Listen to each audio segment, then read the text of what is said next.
To another episode of the Fanzone podcast, your home for all things Bolton Wanderers, up the Trotters, the Northwest's #1 podcast. Good evening, welcome to another episode of the Fanzone podcast. This time, of course, we are live for the preview show, which is, of course, episode 2 of this particular feature. We're joined this evening by, of course, Callum and Wycombe fan George. George has come on from Wycombe Way, so thank you very much for joining us tonight. No, thank you very much for having me on. Always a pleasure to come on and talk about Wycombe. Excellent. No, really looking forward to it. Before we get going as well, just like to obviously remind people to like, subscribe, all that good stuff. Really means a lot to us. Obviously, if you can tell us a little bit about kind of what you think of the new preview shows, and obviously tell your mates as well if you wouldn't mind. It goes a long way. So thanks very much for that. Obviously, with that in mind tonight, obviously as much chat, as much questions, we'll do our best to kind of preview and chat about them as we go on. But yeah, let's get into, as Ben would say, the good stuff.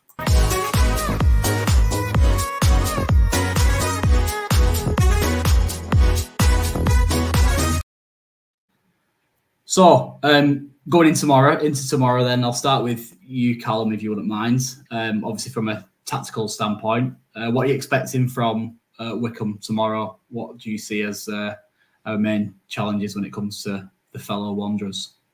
Well, the key things I've picked out from just looking back at the game so far and the stats is that they've scored 8 set-piece goals as well. So that seems to be a big strength for theirs. But they've only scored 8 open play goals, so maybe there's a bit of an imbalance there.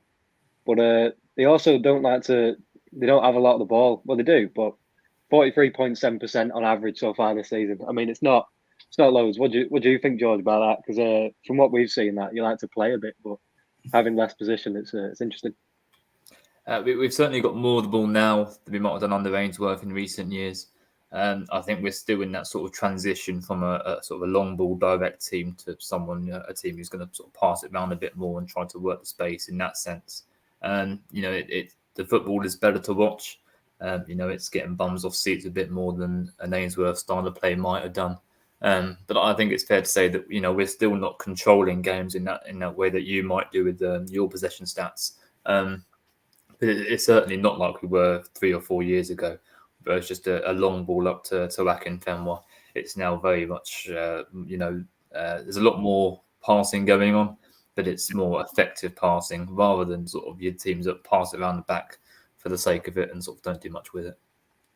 I was going to say, I'd seen a noticeable, am I right in saying a noticeable change in formation for you guys to a 4-2-3-1?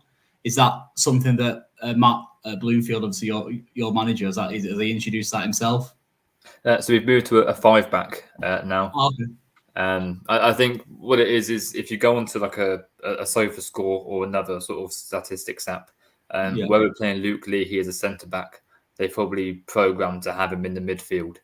Right. So we're playing Luke Leahy at centre back, left centre back, which sort of allows the wing backs to sort of bomb up and down the same way that you might line out. And sort of we've had recent weeks sort of 3 up top, Brandon Hannon and Dale Taylor very high up, with Killian Phillips sort of in that attacking midfield role. So it's a formation that we're not sort of used to over the past sort of few years. But I think we're sort of starting to see the fruit bearing itself with what Bloomfield is trying to do now. Has that been a pure tactical thing, that George, or has he brought in players to suit that style, or did you already have them there and you didn't realise it? No, so he tried to do it last season when he first came in, obviously after Ainsworth departed, and it just didn't work. I think under Bloomfield, the back end of the last campaign, we won 4 out of 11 games. Right. There were a lot of question marks whether the club made the right choice. I hold my hand on it. Bloomfield was the safe choice, but whether he was going to be the right choice long term was going to depend on the summer transfer window. We had a really successful summer transfer window. He brought in really good players to sort of play that 5 at the back style of play. And like I said, we're now sort of starting to see what that sort of team can do. We're picking up results and putting in some really strong performances. Yeah, because I'm assuming that's why the average point per game kind of return from Bloomfield is, I think, 1.33. I'd seen. Obviously, he got off to a bit of a sticky start. I assume with that. Yeah, I mean, when Ainsworth departed, we were on I think a 6-game winning run. I think one of them was against you at our place back in February or January last year. And so the timing of it sort of kicked us in the teeth a little bit. And we were hoping that Bloomfield was going to come in and sort of just carry on that momentum. Rightly or wrongly, he tried to implement certain things maybe a bit too quickly. With a squad that wasn't able to do so. But like I say, a really strong transfer window. He stuck to what he wanted to do last season, brought in the players to do it, and it's going really well. Yeah, because he's a relatively, well, he is a young man. There's not relatively about it. He's only 39 years old, isn't he? So he's quite a young manager in that respect, isn't he? So obviously he's going to be, learning his trade a little bit as well, I'm presuming. Yeah, and he went up to Colchester for a few months. Probably not as long as he was expecting to go out there for. By all accounts, we believe that there was a clause in that contract that if Ainsworth was to move on, then it would have made it easier for us to bring him in as our manager. And so the process was really quick. It happened in sort of 2 days. Ainsworth was out, Bloomfield was in. So there was no sort of headache coming from that. The transition was smooth, it was quick, which allowed us to sort of move on easily. It's just a shame that last season, the momentum didn't really carry on from what Ainsworth was doing. But like I said, he's learning quickly. He's really sort of dynamic during games, making subs that even Ainsworth might not have done. I think our league position at the minute with the squad we've had and some of the games we've played is it shows. Yeah, obviously we're always interested to learn a little bit more about kind of the opposition, and from the outside looking in, obviously Gareth Ainsworth was a mainstay, weren't he, at your place, and you always looked at Wycombe and automatically thought of Gareth Ainsworth. And we've had a question from Leslie Davis, and obviously I'm sure you can see that popping up on your screen any second. She said, "Do you miss Ainsworth, and what are your thoughts on his poor start at Queen's Park Rangers?"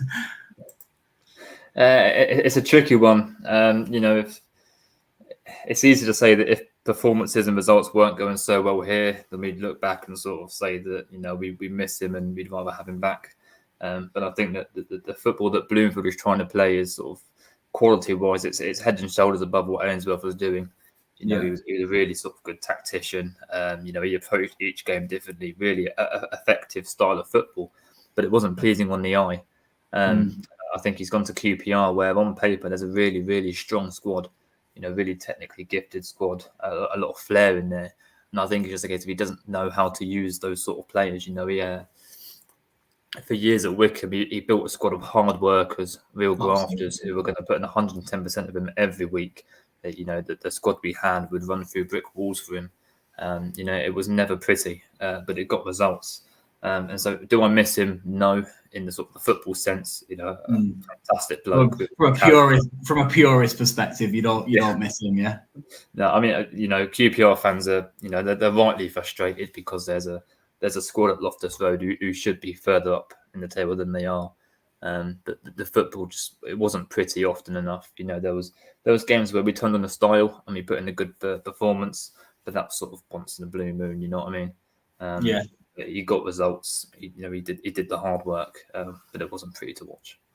I think you look at obviously the way that your new gaffer, should I say, is trying to play and look at the players that you need to play that kind of style, and think, yes, we're playing better football, but we're more likely to, with all due respect, the club of Wycombe size, to get back up the leagues playing a direct style than an open and expansive style. Does that concern you, maybe, that you might be in the doldrums, as we call it, of League One for too long for what you've been used to in recent times?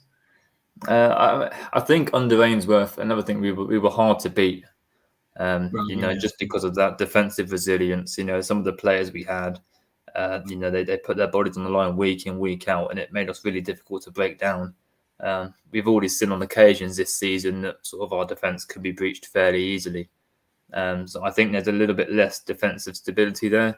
And when you're sort of trying to play out from the back, you're always at risk of a mistake here or there. It's League One. The players aren't, at the top of the game passing out from the back. We're trying to do it. Sometimes it works, but there is a mistake in there. It happens all the way through the league, even the Championship. And so it's pleasing on the eye. I think that given time and sort of the squad is trying to build it, we're going to be in the top 6 or there or thereabouts at the end of this season, and then it's just about going from there, really. I think it's just a case of continuing using your stadium as such a difficult place for people to go to. I think that's also key in it, really, from the outside looking in. So thinking about jump in there to say, yeah, absolutely. So obviously you're with Ainsworth for so long, and trying to play out this. It's going to be a really niche start, this, but so obviously Bolton are quite a possession-based team. They've had 113 10+ passes sequences so far this season, and Wycombe have only had 28. Right, that's quite a difference. Since you're trying to play and become a more expansive team, do you think that's why you've also been a bit ropey at the back and you've conceded more goals than you maybe should have? I think it's certainly a part of it. We're not keeping the ball for keeping its sake. Do you know what I mean? We're still effective in what we do. If the long ball up to Sam Vokes is on, then we're going to hit the channels up to him and sort of let him hold up the ball and go from there. We're not sort of just passing it around the back until someone closes us down. We're trying that thing where you've sort of got the 2 players in the box with the goalkeeper, and then you go from there. So sort of, I suppose a lot of our sort of defensive passes come from there. But if you look back through our games, and especially the stats, we've got a very even number of passes in both halves. So there's not sort of like we're passing it around the back and hoofing it forward. We're working through the defence, getting it over the halfway line, and then continuing what we're doing. And so I think with Ainsworth, it was far lower number of passes in the opposition half. And you mentioned the 10+ passing sequences. I think one of the seasons under Ainsworth, it was single figures by Christmas. It just wasn't something that we were doing. It was a case of get the ball out to the first centre-back and go long to Akin Fenwa. And like I said, as much as it worked, it was painful to watch at times, especially when you were coming up against a defence that knew how to deal with that. And so, going back to your point, I suppose it keeps us more a bit reliable in possession. The turnovers are happening quickly. We're not keeping the ball for long periods of time. If there's a ball on, we're going to play it, but that often leads you to a turnover in possession. When teams are quick on the counter attack, that's going to punish you. Yeah, I'd noticed. Obviously, we're talking about main threats now, George, going into this, and I noticed that Sam Vokes isn't as much as a mainstay in your starting 11 as he has been in previous years. Who should Bolton fans look out for as like kind of Wycombe's main threats? Obviously, with that in mind. I still would say Sam Vokes, only because it's the fixture schedule is building up at this time of year. So we had a tough trip to Peterborough on Tuesday, and he only played 5 minutes. I assume to keep him fit and raring to go for this Tuesday. So I think Sam Vokes is the obvious one. But sort of all of our front 3, Dale Taylor, Brandon Hanlon, and Killian Phillips, have hit a rich vein of form in recent weeks. And sort of the defence is working well as a unit. I don't think that's changed for the last sort of 5 game weeks. And there's no need to change that or the midfield. It's just a case of who's going to play up front. And if it's Sam Vokes, then you know what you're going to expect from him. But if it's Dale Taylor and Brandon Hanlon, then if Ian Everett is expected to come against a physical team, he's not going to get that. Yeah, I mean, obviously at the moment you guys sit yourselves in 8th position. We've had a question from David Green. Obviously, it's direct straight at you, George. This really. So, are Wycombe justifying their current league position? Oh, I think so. Based on performances alone, there's been a few sort of odd results in there, especially at the start of the season. we started the campaign with 3-0 back-to-back defeats against Exeter and Lincoln. But lessons have been learnt from those 2 defeats, and we've sort of really started to put a run of form together now. I don't think we're the finished article by a long way. There's still a lot of work to do, especially in front of goal. I don't think we're anywhere near clinical enough. It's one of those ones where there are games where we should have lost and we'd be lower. But on the other hand, there's games where if we take our chances, we're sort of scoring 4 or 5. So I think, most fans at this stage would have bit your hand off to be sat where we are. But I think we could be higher or lower. So I'd say 8th is about right. Yeah. You mentioned earlier on in and around the playoffs, where you are now, is that where you envision you being come what may, so to speak?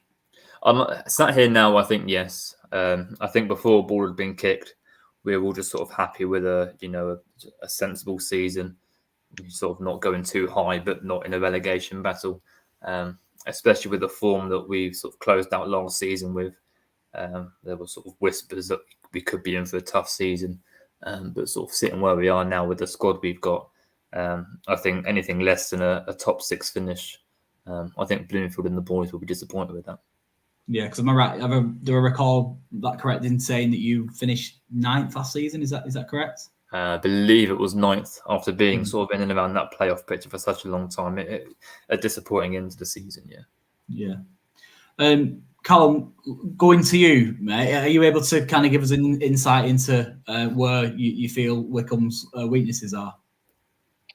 Well, like George said before, at the back, they're letting in more goals than they should be, and statistically, they're letting in 3 more goals than they're expected to all season. Basically, just to explain what that means a bit more, an expected goal is like the quality of chance. So the more XG, obviously, the better the chance, and the closer to 1, the better should have been.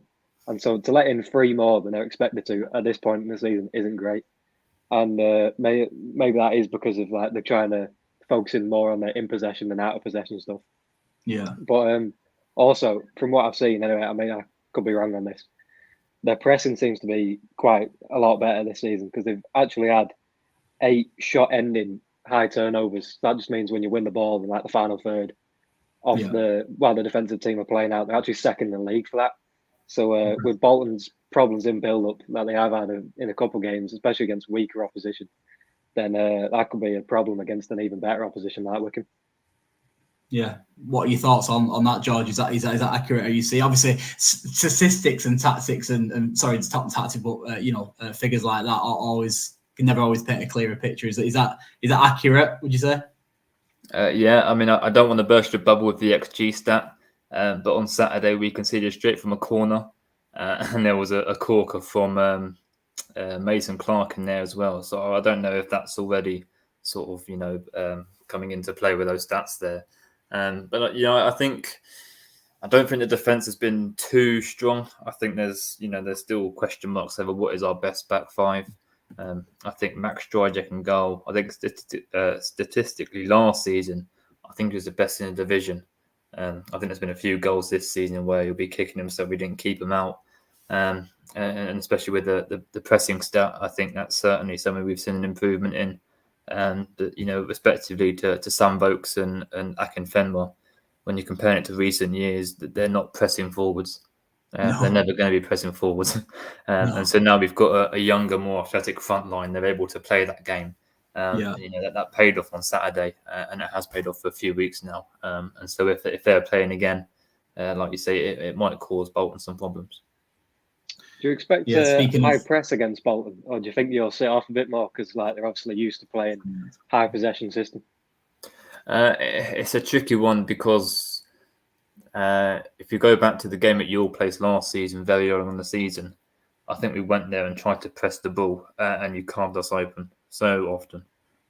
It was a quite tricky watch from the away end. I think every chance you had, your sort of 3 passes and you were through on goal.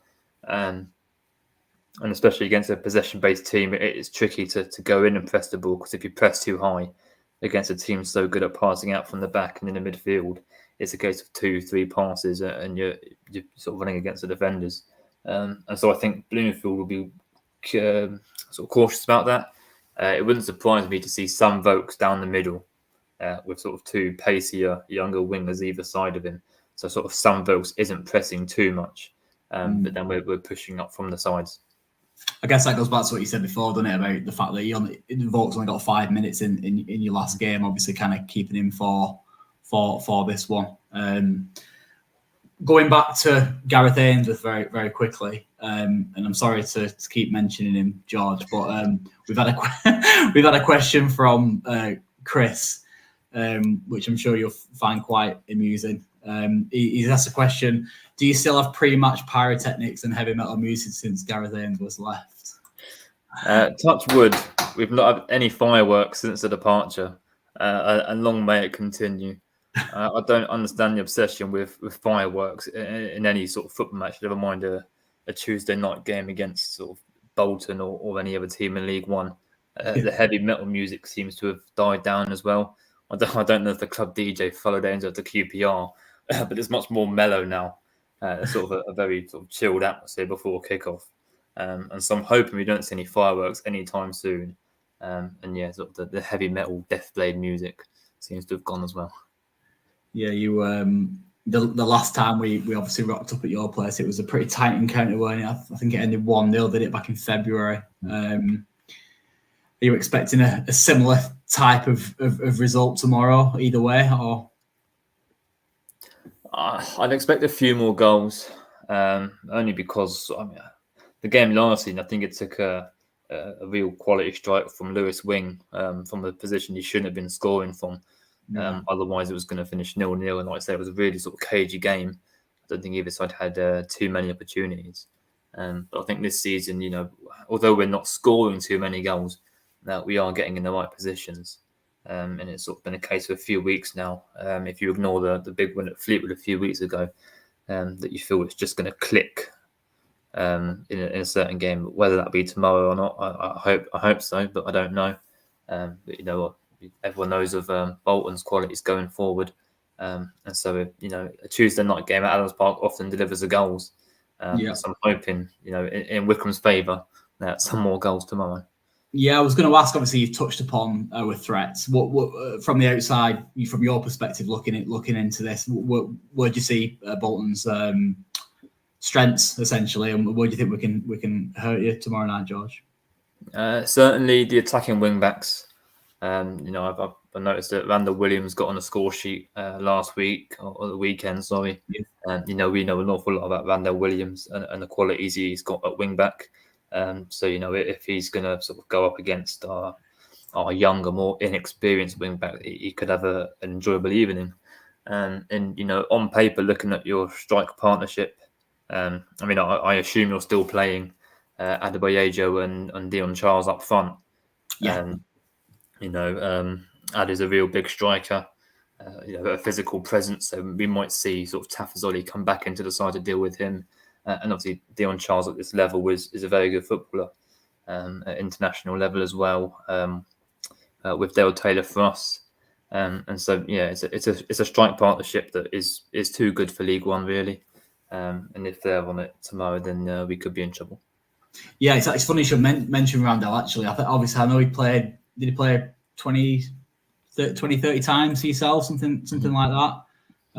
He probably played one of his best games actually at the weekend. A goal and assist from fullback, you can't really argue with, can you? Any level. So yeah, it's a good shout. That interesting call. Have you got anything to add against that at all, Colin? I think there's been a couple, mainly online, Adebayo this season. He's had a couple question marks, let's say, because maybe he should have scored goals that he hasn't. But he has scored quite a few goals this season, to be fair to him. I don't think anyone can argue against Dion Charles. It's just whether he's completely fit or not, obviously. And there's a lot of calls for John Daddy Budvarson to get back in the team when he's like. But I don't. To be honest, this might upset a few people. I can't see him getting anywhere near the team for at least a month or two. I think it's going to be a very slow integration process with him just to make sure he doesn't get injured again. And I think it will likely be Dion and Vic up front as well. Yeah, and this is the thing, George. As far as Bolton fans are concerned, it's just trying to like figure out who is the best partner to play with Dion. Obviously, you're mentioning Vic, and he is, he's started the season pretty well in fairness to him, but he's one of them forwards who doesn't necessarily get the credit he deserves, because it's not just about putting the ball in the back of the net as a forward. Obviously, there's a lot more to that, especially the way we play and what we expect from our attackers. His work rate's fantastic, and obviously holds the ball up well and brings others into play, and does a lot of the dirty stuff for Dion. So we're just trying to find a bit of a middle ground as a fan base as to kind of who it is that should be playing up top with him. So it's interesting that you mentioned that. Have you got any injuries coming into the game tomorrow, George, from Wycombe's perspective? Any injury news? I don't think there's any fresh injuries. I think we're still without a few long-term absentees, especially in the right fullback position. We've been playing a young lad, Jasper Pattenden, at right wing back for the last 5 or 6 weeks now. It's his first sort of real run of games in professional football, and he's done really well. We're still waiting for Kane Vincent-Young to return to full fitness. Jack Grimmer and Jason McCarthy are out long term, so they're not going to be available. But I think we've had some good injury news. I think David Wheeler should be back in full contention for tomorrow. But other than that, I think it's a fully fit Wycombe squad. Yeah, just for your insight, just to give you a bit of an idea, we're currently missing George Johnson through full season injury, left-sided centre-half. Been a big miss for us, to be fair. Carl Dempsey, he's out for tomorrow's game. He's out for another 3 weeks, roughly. Carlos Mendes Gomez, who is also unavailable tomorrow. He's just coming back from injury. I think he's the game's going to come a little bit too soon for him. I think he'll be ready for Charlton at the weekend, but you guys will be able to avoid him, which is probably good news from Wycombe's perspective, because obviously he's a pretty tricky player at this level. But yeah, obviously we're a few of the players are coming back from injury. Obviously Rico Santos got some minutes at the weekend, and a few others are coming back from suspension and stuff. So we're slowly getting there after a bit of a turmoil few weeks. But yeah, it's good to get a bit of an insight, obviously from your perspective, as to what we can expect. Some other points to reference as well, George. Wycombe have won 5 times in the past 6 meetings against Bolton. So I'm sure that'll make you and your fans a little bit more comfortable going into tomorrow evening. Pretty good record against us, haven't you? Let's be honest. We have got a Bolton fan watching tonight in Aberdeen who wanted me to remind you, though, that we're the only one on the Wanderers. So yeah, just to add to that. But so I mean, are you thinking about that game tomorrow with that in mind, or are you not too fussed about them previous meetings? I think it's important to mention that for any League One side or even League Two side with a good record against Bolton, sort of 2 of those games came in the season where you sort of had a load of 17-year-old kids playing. So whether we can really take too much from those, I'm not sure. Especially given you came to our place on the first day of that season with 14 fit players. And we only sort of managed to put 2 past you. But certainly last season, it was a really mixed bag in the 2 games against you. The 3-0 defeat at your place was sort of borderline humiliating, the way you sort of cut us open. And I'm pleased you mentioned there that Carl Dempsey is not available because I think he, especially last season, had a really good game against us. And I think our squad is far better than it was at that stage last season. But it's still a worry when a player as good as him, who has played well against in the past, could be fit and ready to go. But luckily he's not. He's got a back injury, George. A broken back has been the term used, but I think it's 3 weeks, something like that, remaining before he comes back. So I think he picked up an injury whilst we were a bit short of numbers, and I think he kind of played through the pain barrier, so to speak. So yeah, he naturally is a big miss for us because obviously he's such a good player at this level. Very much a leader as well for us.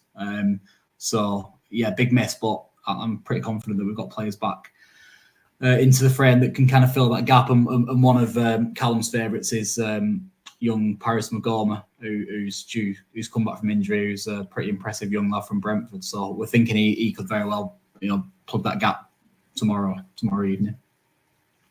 Yeah, Colin, if I could just ask a question to you.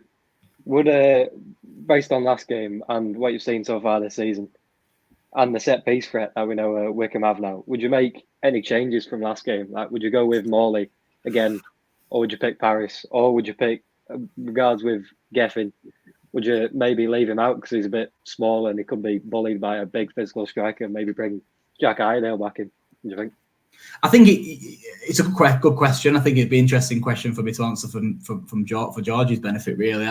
One thing I'm a little bit concerned about is too many changes. Obviously, we've just come back off a victory, albeit a tricky second half, but a very comfortable first. And we don't want to change things too much because you obviously need to kind of find that continuity within the 11.